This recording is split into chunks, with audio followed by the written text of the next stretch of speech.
Resident Evil 3 Remake. Everyone's been asking for it, and everyone's excited for it. And why wouldn't you be? Resident Evil 2 Remake was a massive success, financially and critically. So, why am I apprehensive about this new one? Well, that's simply because it has to find a way to escape the Resident Evil 3 game curse. Well, that's where I, the backseat developer, come in. I have no qualifications in making games, but being a person who plays games and talks about them on the internet, it's time to chip off some nuggets of my own genius, look at what the original Resident Evil 3 did, and then come up with one weird trick for Resident Evil 3 Remake to survive the dreaded 3-game curse. So let's very quickly dive in before all of this speculation becomes incredibly outdated. Well, even if it is outdated by the time you're watching this, why not watch it in hindsight? That'll be a laugh, right? First, what is the 3-game curse I so dramatically mentioned earlier? Well, other than the fact it's something that I made up for this video, the curse refers to how Resident Evil can't seem to survive as a series for more than 3 main games in a row without having to drastically reinvent itself. This happened with the original trilogy, with the series needing a big reinvention after Resident Evil 3, which led into the phenomenal Resident Evil 4. But after 2 games, even that style had lost its way somewhat, and had to be totally overhauled once again into Resident Evil 7. Now, these third games don't necessarily need to be bad games, as we'll go into with Nemesis later, but good or not, the curse still bites. So let's look back at what brought down each third game before this. Each set starts with a game that takes things back to basics in its own style. There's more of an emphasis on horror and less on action, but as the series moves on, the scales begin to shift. Generally speaking, the second game still has enough of both elements to still be enjoyable in its own right, like an Aliens to Alien of the first game in the series. Bigger and better. Even though the Resident Evil 4 over-the-shoulder trilogy starts with the action dial rather high, Resident Evil 5 still managed to just about hold itself together and be enjoyable, despite increasing that action even further. However, when we come to the final step in each trilogy, things are taken quite a bit further than that, and the series can become almost unrecognisable as being Resident Evil anymore. This even affects survival horror games that aren't Resident Evil, with the Dead Space trilogy being another perfect example of horror, leading to action horror, leading to just... what even is this series anymore? And there are a few warning signs that this focus onto action is happening once again in Resident Evil 3 Remake. ゲームデザインの方をやはりその RE2 と比較してもアクション寄りに作られていますので So let's add that onto the list of a potential factor that may influence our curse, adding too much action into the survival horror.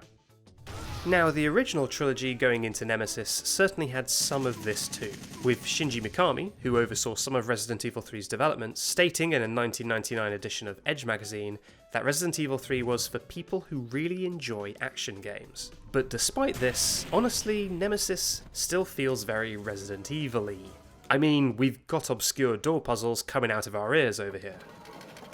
Indeed, the reason for the slide in the original trilogy was potentially something slightly different, something slightly more horrifying. Upper management. Resident Evil 3 Nemesis was not originally intended as the third in the trilogy.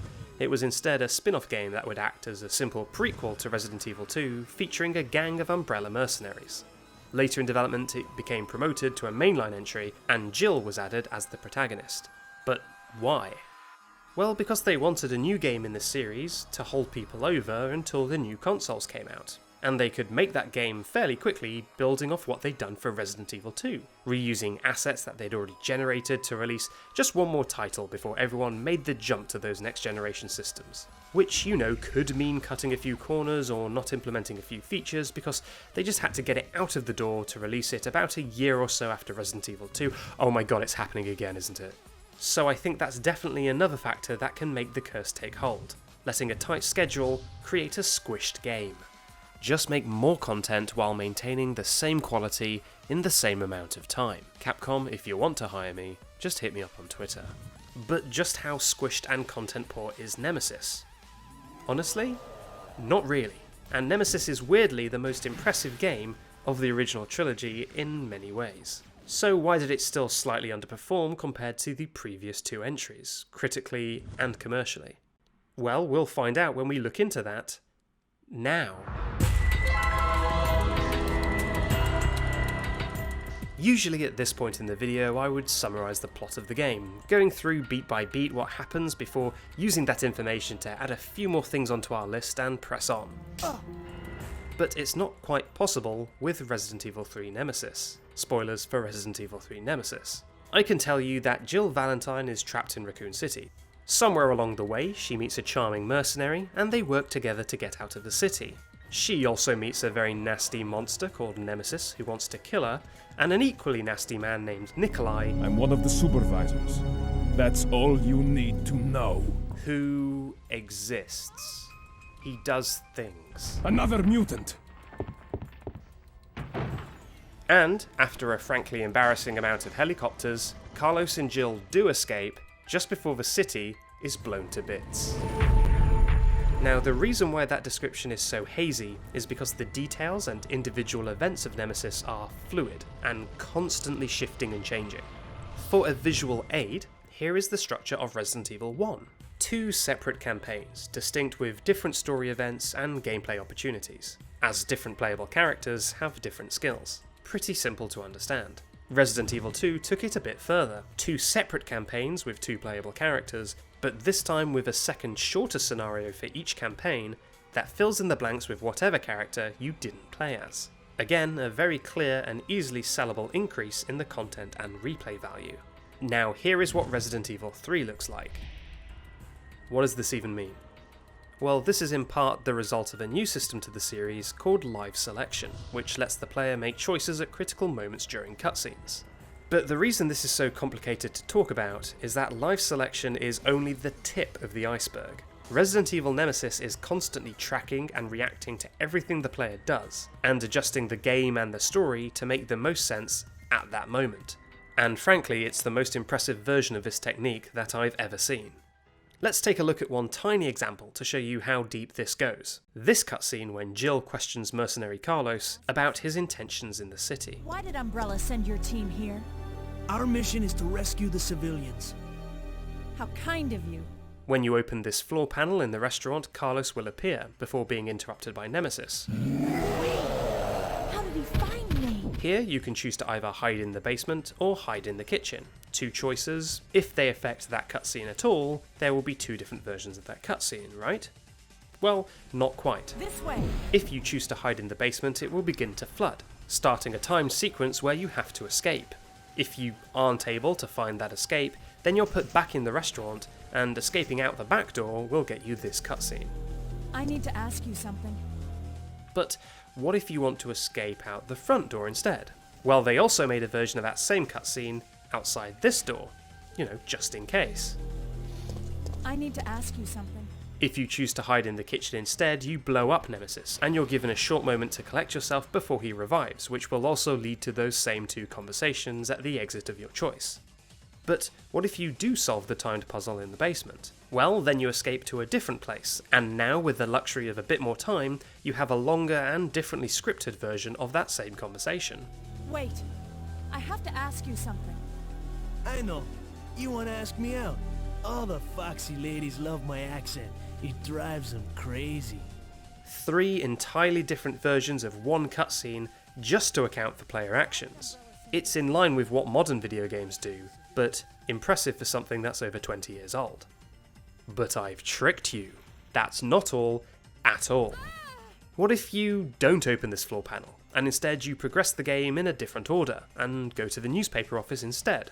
Well, then you'll meet Carlos in a completely different scenario and are attacked by Nemesis again. Waiting for the burning building to incapacitate him gives you a little more time to explore the room before he comes back to life. Escaping out the front door gives you this version of the cutscene. I need to ask you something.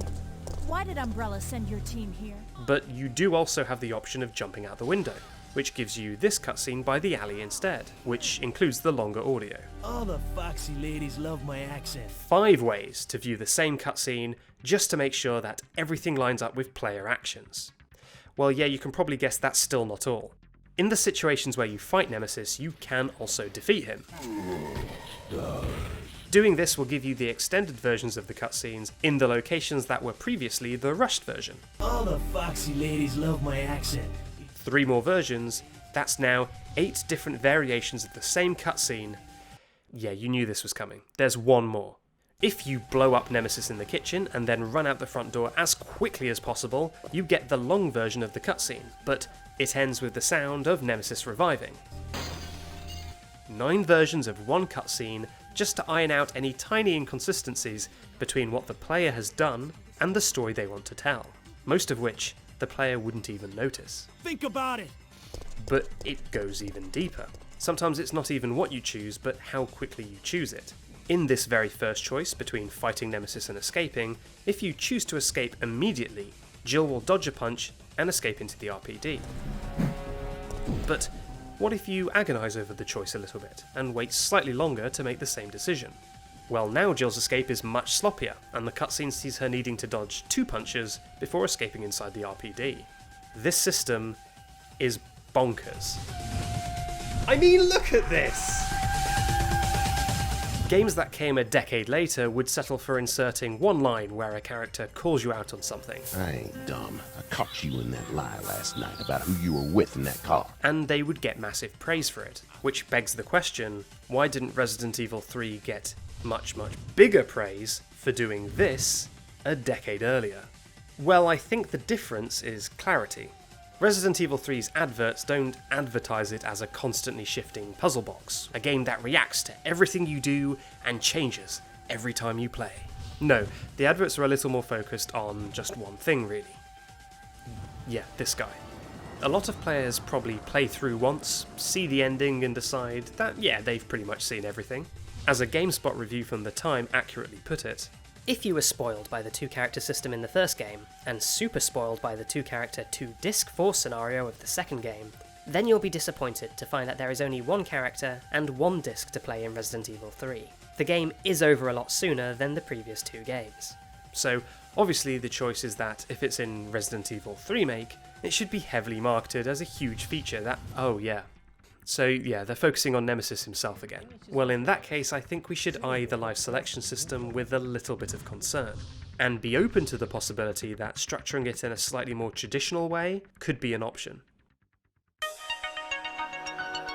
Before I start spouting nonsense, I mean genius, here are a few predictions for the game that aren't really related to my one weird trick or how to beat the very real and very dangerous curse that I made up for this video. I think Nemesis will initially look like a Mr. X. In that one trailer where Jill looks back, he looks a heck of a lot like a Mr. X. If this section really is a new version of the opening scene of the game, like many suspect, I think it's possible Umbrella will initially dress up Nemesis more human-like at the beginning. This would explain why he now looks like someone desperately stretched an ill-fitting skin mask over his face, which he's just too bulky to fit into. Who knows, maybe at some point that will come off and he'll resemble his PlayStation appearance a little bit more.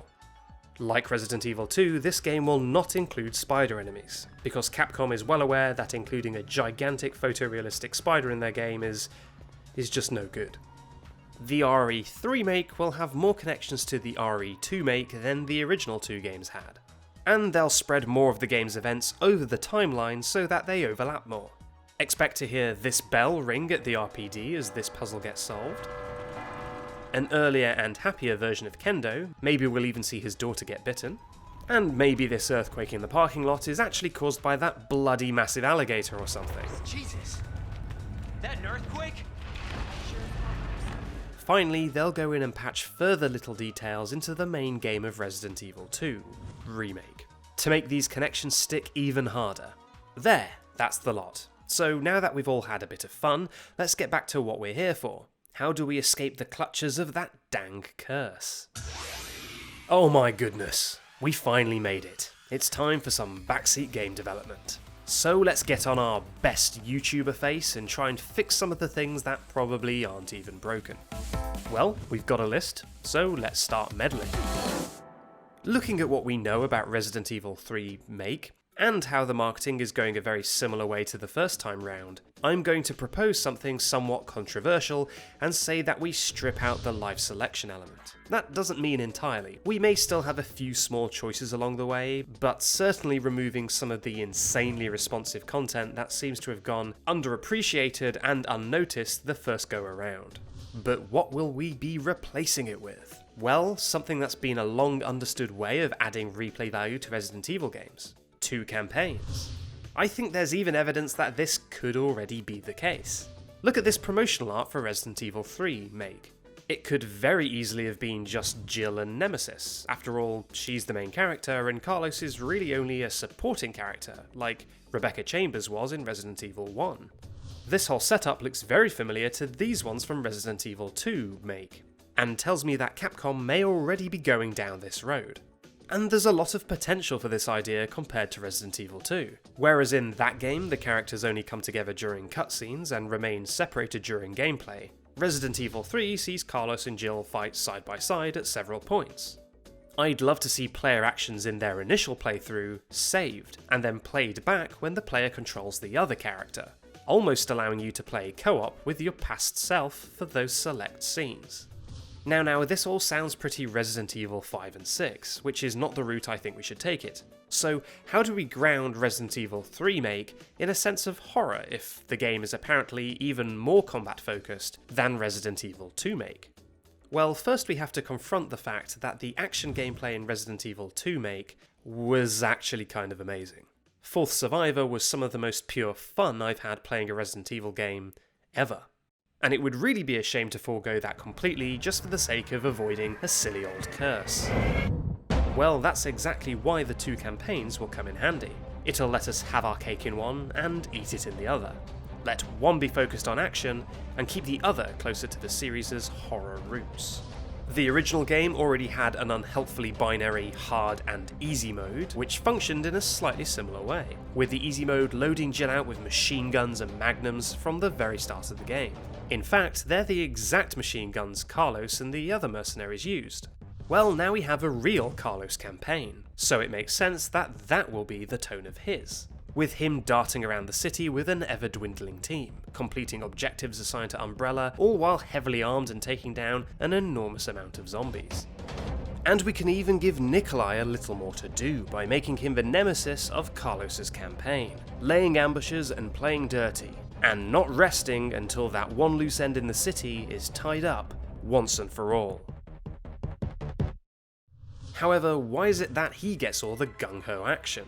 Jill is absolutely no pushover, so why would her section be more horrific and oppressive? Well, this guy. The early sections of her campaign have her being hounded by the unstoppable Nemesis, whereas Carlos would be able to freely mow down the undead. Later in the story, Jill becomes infected with the T-virus, which in the original game makes her comatose, leaving Carlos to head on yet another action-packed mission to the local hospital for a vaccine. In the original game, we only play as Carlos, and both Jill and Nemesis are put on pause until he returns. But what if they weren't? In our Resident Evil 3 Remake, Nemesis could track down Jill as she recovers, in a condition much more like Marvin from the previous remake, bedridden but not fully unconscious, forcing her to make her escape in a much more weakened state. This would let the game dip into some more psychological horror as well, as we finally get to see what becoming a zombie feels like. Jill must dodge Nemesis and the dangers of a city, all while hallucinations and memories of the first game's Spencer Mansion overlap with reality. The best news being, something like this is entirely possible. In trailers, we already see Jill hallucinating in the bathroom mirror. Could this be a scene of the very thing we've been talking about? I mean, maybe. Not only would this division of the Resident Evil flavours let the game expand into action as foretold in prophecy, without taking away what makes the series work, but it would further increase the replayability of our game, making each campaign so distinct you really haven't played the game until you've fully experienced both. So with this, it may be possible to break the 3-game curse. And all they have to do is essentially make 2 whole games in the space of, one second. Only a year after the other one? So I guess that might not be really realistic. What we really should be getting are 3 campaigns. Thank you for watching this episode of Backseat Game Development. I've got at least one other video, so go ahead and check that out. And follow me on Twitter at Backseat Game Dev. I'll see you next time.